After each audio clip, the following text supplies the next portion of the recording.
दोस्तों health care sector की एक कंपनी एलन हेल्थ केयर और वहीं इंफ्रास्ट्रक्चर सेक्टर की एक कंपनी विक्रांत इंजीनियरिंग। अब इन दोनों कंपनियों के आईपीओ सब्सक्रिप्शन के लिए सेम डे ओपन है। सेम डे तक ही क्लोजिंग होगी, अलॉटमेंट भी सेम डे होगा और फिर लिस्टिंग भी सेम होगी। तो अगर आप कंफ्यूज हैं कि इन दोनों में से आपको कौन सा आईपीओ अप्लाई करना चाहिए या फिर कौन सा आईपीओ बेटर रहेगा, तो उसका पता चलेगा दोस्तों आपको आज की इस वीडियो में।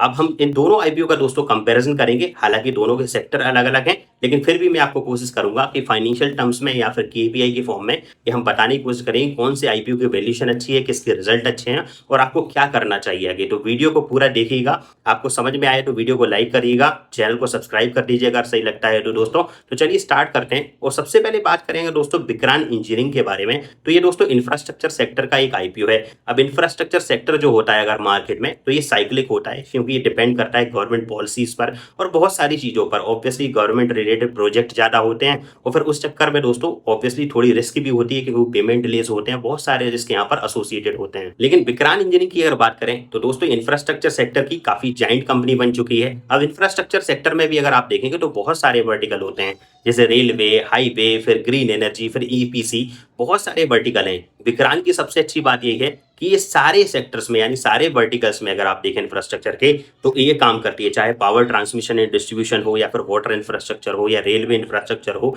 या फिर सोलर एनर्जी हो, सारे सेक्टर में दोस्तों ये काम करती है। इसके अलावा अगर बात करें तो ये कंपनी ने काफी काम कर भी चुकी है। लगभग 30 जून 2025 तक ये 45 प्रोजेक्ट कंप्लीट कर चुकी है अपने 14 से ज्यादा स्टेट्स में दोस्तों। और जिसकी टोटल एग्जीक्यूटेड वैल्यू की अगर मैं बात करूं तो लगभग 99,199 मिलियन का ये काम कर चुकी है दोस्तों।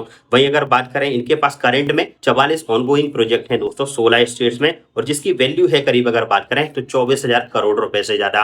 तो ऑब्वियसली एक बढ़िया कंपनी है इंफ्रास्ट्रक्चर सेक्टर की। वहीं अगर एलन हेल्थ केयर की बात करी जाए दोस्तों, तो हेल्थ केयर सेक्टर दोस्तों एवरग्रीन सेक्टर होता है। सिर्फ डोमेस्टिक से नहीं, ग्लोबल डिमांड यहाँ पर अवेलेबल होती है। हाई एंट्री बैरियर होता है क्योंकि रिसर्च एंड डेवलपमेंट में बहुत ज़्यादा पैसा लगता है, फिर अप्रूवल लेने में बहुत ज़्यादा पैसा लगता है। तो ये एंट्री बैरियर बहुत हाई है, तो नए प्लेयर्स को घुसना यहाँ पर थोड़ा सा मुश्किल हो जाता है। और अगर आप देखें तो एवरग्रीन सेक्टर है, तो कंपेरेटिवली अगर देखें दोनों, तो दोनों के बिजनेस अच्छे लग रहे हैं। जहां पर एक एवरग्रीन सेक्टर की कंपनी है, वहीं पर एक ऐसा सेक्टर है जहां पर जिसके पास बहुत सारे वर्टिकल हैं और जिसने प्रूव भी किया है कि वो अच्छा काम भी कर रही है दोस्तों। अगर इन दोनों बिजनेस में पर्टिकुलर आपको कोई बिजनेस समझ में आता है तो फिर ये आपकी पर्टिकुलर चॉइस है। लेकिन जब हम आईपीओ में दोस्तों अप्लाई करते हैं तो उसमें सबसे ज्यादा जरूरी हो जाता है फाइनेंशियल्स की, कंपनी के फाइनेंशियल्स कैसे हैं, और उसी के अकॉर्डिंग हम अंदाजा लगा सकते हैं कि भाई कंपनी कैसा काम कर रही है। जैसे कि जनरली आप अगर पूरे साल पढ़ाई करें तो आपका रिजल्ट दोस्तों बताता है कि आपने साल भर क्या किया है क्या नहीं किया है। इसी तरीके से फाइनेंशियल रिजल्ट जो होते हैं वो किसी भी कंपनी के बारे में बताते हैं कि भाई कंपनी ने कैसा काम वहां पर किया है। तो सबसे पहले विक्रांत की अगर बात करें दोस्तों, तो विक्रांत के अगर हम फाइनेंशियल रिजल्ट देखेंगे पिछले 3 सालों के, तो इनके एसेट की बात करें तो मैं पिछले साल से इस साल को कंपेयर करूंगा। तो पिछले साल जहां इनके एसेट थे 960 करोड़ के आसपास के, भाई अब एसेट हो चुके हैं दोस्तों 1355 करोड़ के आसपास के। अब एसेट अगर आपको समझ में नहीं आए थे तो आप इस तरीके से समझ के देखिए कि ऐसी कोई भी चीज जिससे आप कुछ इनकम जनरेट कर पाए। जैसे कि अगर मैं मान लेता हूं कि अगर अगर आप लैपटॉप पे भी काम कर रहे हैं, लैपटॉप से काम कर रहे हैं, कोई वर्क फ्रॉम होम कर रहे हैं, तो कुल मिला के लैपटॉप से आप अर्निंग कर रहे हैं, आप फ्रीलांसिंग कर रहे हैं। जैसे पर्टिकुलरली अगर मैं बात करूं तो आप मोबाइल है, अगर मोबाइल का यूज करके भी आप कुछ अर्निंग कर पा रहे हैं तो आपके लिए फिर ये एसेट बन जाता है, ये लाइबिलिटी नहीं है। तो एसेट कंपनी के पास 1360 करोड़ के हैं, जो कि ऑब्वियसली पिछले साल से बड़े हैं, जो कि अच्छी बात है। उसके बाद बात करें टोटल इनकम यानी रेवेन्यू की, बात करें कि टोटल पैसा कितना आया कंपनी के पास, तो पिछले साल जहां 791.44 करोड़ रुपए का रेवेन्यू जनरेट किया था कंपनी ने, वहीं इस साल दोस्तों 922.36 करोड़ का रेवेन्यू जनरेट किया है, जो कि अगेन अगर ईयर ऑन ईयर बेसिस पे देखें तो अच्छा खासा इंक्रीमेंट है, लगभग 17% का रेवेन्यू ग्रोथ है। फिर अगर बात करें प्रॉफिट आफ्टर टैक्स की, तो ये एक ऐसी चीज है दोस्तों, कोई भी बिजनेस हो अल्टीमेटली प्रॉफिट कितना कमाया यही मैटर करता है। तो पिछले साल जहां कंपनी ने 74.83 करोड़ का प्रॉफिट जनरेट किया था, भाई इस बार ये प्रॉफिट है 77.82 करोड़ का। अब एक चीज है, अगर आप इसको एब्सोल्यूट वैल्यू में देखेंगे 77 करोड़ का प्रॉफिट तो आपको बहुत हेल्दी नजर आएगा। लेकिन अगर पिछले साल से इस साल कंपेयर करेंगे तो सिर्फ ये 204% की बढ़त है, यानी कि पिछले साल से इस साल में कुछ ज्यादा ऐसा कुछ खास चेंज हुआ नहीं है जिससे कंपनी की प्रॉफिटेबिलिटी बढ़ पाए, जो कि थोड़ी दोस्तों चिंता की बात है। अब ये प्रॉफिटेबिलिटी क्यों ज्यादा नहीं बढ़ी है उसका कारण भी आपको थोड़ी देर में मैं बताऊंगा। उसके बाद एबिटा की बात करें तो पिछले साल 133.30 करोड़ था और इस साल 160.24 करोड़ है। तो थोड़ा बहुत इंक्रीज एबिटा में भी हुआ है, जो कि अगेन एक थोड़ी टेंशन वाली बात है। हालांकि एब्सोल्यूट टर्म्स में दोस्तों नंबर्स बहुत आपको अट्रैक्टिव नजर आएंगे। फिर नेटवर्थ की बात करें तो कंटिन्यूसली यहाँ पर इंक्रीमेंट है, रिजर्व और सरप्लस है जो कंपनी के पास, उसमें भी कंटिन्यूसली इंक्रीमेंट हो रहा है।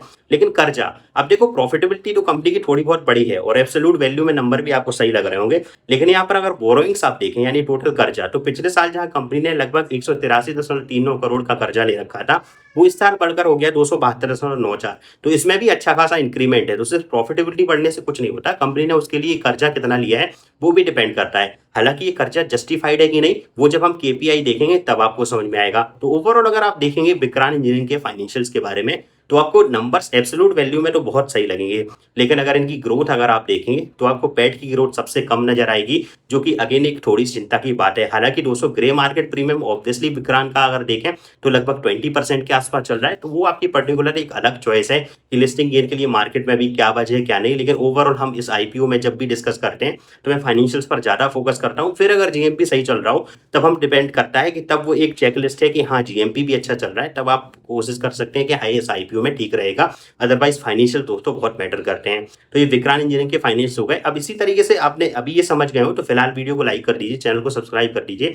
अब हम चलते हैं दोस्तों एनएल हेल्थ केयर की तरफ और उनके फाइनेंशियल्स को समझने की कोशिश करते हैं। बहुत छोटा आईपीओ है, 120 करोड़ के आसपास का आईपीओ है। जनरली इससे ज्यादा तो आजकल एसएमई आईपीओ आ जाते हैं। तो हम एनएल हेल्थ केयर के भी आईपीओ को देखेंगे। तो आप जो अपनी साइड में स्क्रीन पर देख रहे होंगे, मैं आपने नोट्स लिए हूं तो उसमें हम डिस्कस करने वाले हैं। तो ये बहुत छोटा आईपीओ वैसे देखा जाए तो मेन बोर्ड आईपीओ के हिसाब से, लेकिन अगर इनके रिजल्ट की बात करें तो एसेट की अगर बात करें दोस्तों, तो पिछले साल जहां एसेट थे 128 करोड़ के, वो इस साल बढ़कर हो गए 180.3 करोड़ के, तो जो कि ठीक चीज है।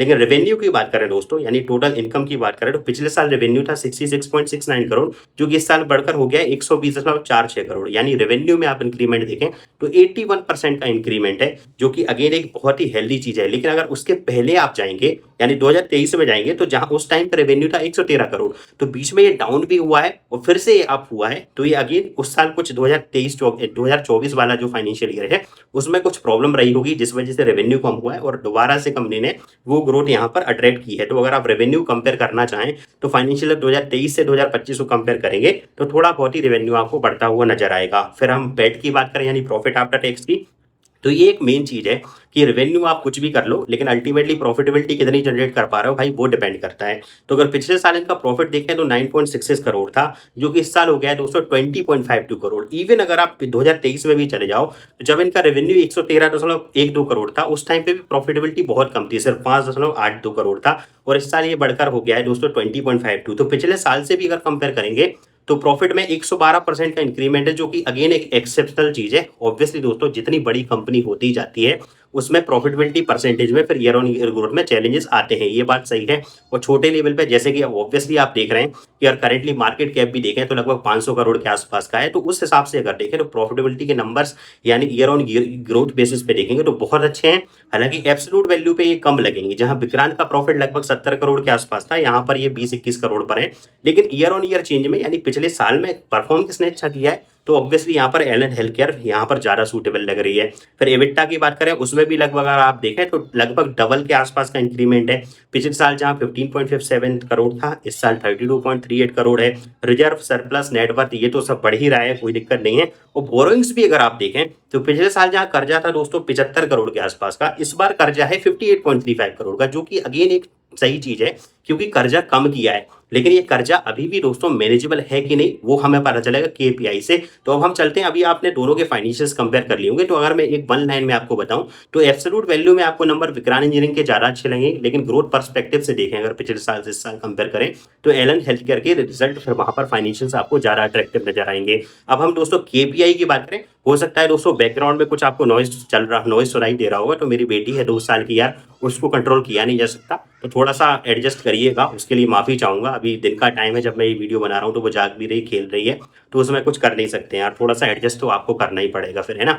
अब अगर दोस्तों केपीआई की बात करें जो हमें बताते हैं कि आईपीओ किस वैल्यूएशन पे आ रहा है और यानी जो आईपीओ की प्राइस रखी गई है वो जस्टिफाइड है कि नहीं आई है, तो सबसे पहले हम एलन की बात कर लेते हैं। तो इनकी केपीआई में सबसे पहले अगर देखें तो आरओई यानी रिटर्न ऑन इक्विटी, यानी इक्विटी पर कितना रिटर्न है तो 40.45 का, अगेन एक्सेप्शनल है ये दोस्तों रिटर्न ऑन इक्विटी के बेसिस पे भी देखें। तो आरओसी की बात करें तो 22% है। अगेन वेरी गुड नंबर्स हैं ये भी। डेट टू इक्विटी, अब जो ऊपर कर्जा आपको कम होता हुआ दिखाई दे रहा था, उसके हिसाब से भी अगर आप देखें डेट टू इक्विटी तो 0.73 है, यानी कि अभी भी बहुत ज़्यादा कर्जा कम नहीं किया है। तो अभी कंपनी को थोड़ा कर्जा कम करने की और ज़रूरत है, क्योंकि 0.73 यानी जितना हम 1 के पास जाते जाते हैं इसमें, उतना ज़्यादा फिर दिक्कत हो जाती है दोस्तों कंपनी के लिए।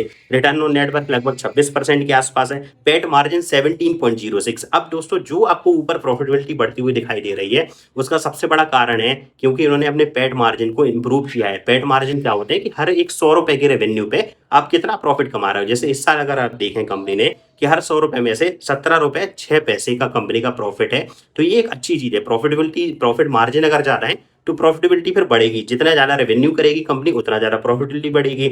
एबिटा मार्जिन भी बहुत हेल्दी है, 27% के हैं। और प्राइस टू बुक वैल्यू की बात करी जाए तो 4.51 की है, यानी कि लगभग अपनी वैल्यूएशन के 4 गुना प्रीमियम पे आ रही है। लेकिन फिर भी ठीक है, ये 100 का एंटरप्राइज बैंड है और जिस हिसाब के दोस्तों इस कंपनी की ग्रोथ है, वो वैल्यूएशन जस्टिफाइड लग रही है कि ठीक प्राइस पर ये कंपनी अपना आईपीओ लेकर आ रही है। आईपीओ का जो प्राइस बैंड है वो ठीक लग रहा है। तो ये दोस्तों एलन हेल्थ केयर की अगर हम बात करें तो केपीआई की बात हो गई। अब अगर हम उस पर चलते हैं विक्रांत इंजीनियरिंग पे और उस पर हम देखते हैं कि उनका केपीआई क्या कहते हैं, तो आरओई वहां पर देखेंगे तो लगभग 16.63% का है। जहां अगर आप देखें एलन का 40% के आसपास था, तो 16.63 और लगभग 770 करोड़ के आसपास का आईपीओ है। ओवरऑल अगर आप कंपनी की वैल्यूएशन देखें यानी मार्केट कैप देखें तो 2500 करोड़ के आसपास का है। तो ये जस्टिफाइड है। रिटर्न ऑन इक्विटी ठीक है, 16-17% एक हेल्दी रिटर्न ऑन इक्विटी है। फिर आरओसी भी लगभग 24% का है, जो भी अगेन एक बहुत ही बढ़िया चीज है। डेट टू इक्विटी, अब आप देखो ऊपर एब्सोल्यूट वैल्यू में आपको डेट विक्रांत का ज्यादा लग रहा होगा और ऑब्वियसली इस साल कर्जा बढ़ा भी है, वहीं एलन का कर्जा कम हुआ है, लेकिन फिर भी डेट टू इक्विटी वहां 0.73 के आसपास था और यहाँ पर 0.58 के आसपास है। यानी कि कुल मिला के बात यह है कि जो कर्जा विक्रांत के पास है भी वो मैनेजेबल है, कोई दिक्कत वाली बात नहीं है और ये चलता है। जब भी आप कोई बिजनेस करेंगे तो ऑब्वियसली ऐसा नहीं है कि पूरा बूट स्टेप हो, आगे जाके आपको लोन्स लेने पड़ेंगे। और वही कारण है कि अगर दोनों में आप कर्जे की बात करें तो एब्सोल्यूट वैल्यू में कर्जा वहां कम लग रहा था, लेकिन मैनेजेबल यहाँ पर जाता है विक्रांत में। उसके बाद पेट मार्जिन की बात करें, अब देखो पेट मार्जिन वहां जहां उसकी बात करें तो 17% के आसपास वहां पर पेड मार्जिन था, वहीं इसका पेड मार्जिन है 8.5% यानी आधा। तो सीधी सी बात है, हर 100 रुपए के रेवेन्यू पे वो कंपनी 17 रुपए कमा रही थी, यहाँ पर हर 100 रुपए के रेवेन्यू पे कंपनी लगभग 8.5 रुपए कमा रही है। तो ऑब्वियसली प्रॉफिट मार्जिन यहाँ पर थोड़ी कम है और ऑब्वियसली इंफ्रास्ट्रक्चर में बहुत सारी चीजें होती हैं, आप समझ ही सकते हैं। तो वहां पर पेड मार्जिन थोड़े कम ही होते हैं। उसके बाद बात करें एबिटा मार्जिन की तो वो हेल्दी है, 17.5% की एबिटा मार्जिन है। और प्राइस टू बुक वैल्यू की बात करी जाए तो 3.83, यानी कि ऑब्वियसली ये आईपीओ अपने प्राइस बैंड के हिसाब से जस्टिफाइड है और बहुत सही प्राइस पर आ रहा है, बहुत ज्यादा प्रीमियम नहीं है। तो अगर आप प्राइस बैंड की बात करें तो सही है। ऑब्वियसली आईपीओ सब्सक्रिप्शन के लिए ओपन है 26 तारीख से, यानी आज से ही जब मैं ये वीडियो बना रहा हूँ। ऑब्वियसली अभी अगर मैं बात करूँ तो अभी ऑब्वियसली विक्रांत इंजीनियरिंग जो है ओवर सब्सक्राइब हो चुका है, लगभग 2 गुना से ज्यादा सब्सक्रिप्शन इसमें आ चुका है। और वहीं एलन की बात करें तो वो भी दोस्तों ओवर यानी सब्सक्रिप्शन उसका भी कंप्लीट हो गया है, 1 टाइम सब्सक्रिप्शन उसमें भी हो गया है। तो दोनों को आजकल डिमांड तो भाई बनी ही रहती है। लेकिन क्यूआईबी की बात करें, क्यूआईबी का इंटरेस्ट पहले दिन में अगर मैं स्पेशली देख रहा हूँ तो वो विक्रांत में है। अभी तक एलन हेल्थ केयर के जो आईपीओ है उसमें क्यूआईबी का कोई इंटरेस्ट फिलहाल नहीं है, हालांकि वो जनरली तीसरे दिन ही आते हैं। तो ये जो चीज है दोस्तों, तो ओवरऑल अगर हम बात करें, अब बाकी प्राइस बैंड वगैरह ये सब आप ऑब्वियसली अपने ब्रोकर की वेबसाइट पर भी देख सकते हैं और अब तक आप बहुत सारी जगह देख ही चुके होंगे। तो मेरा पर्पस था आपको फाइनेंशियल तो केपीआई के बेसिस पे मुझे नंबर बताना। हो सकता है वीडियो लंबा हो गया हो तो उसके लिए माफी चाहूंगा, थोड़ा बैकग्राउंड नॉइस के लिए माफी चाहूंगा। अगर वीडियो सही लगा है तो लाइक कर दो, चैनल को सब्सक्राइब कर दो दोस्तों।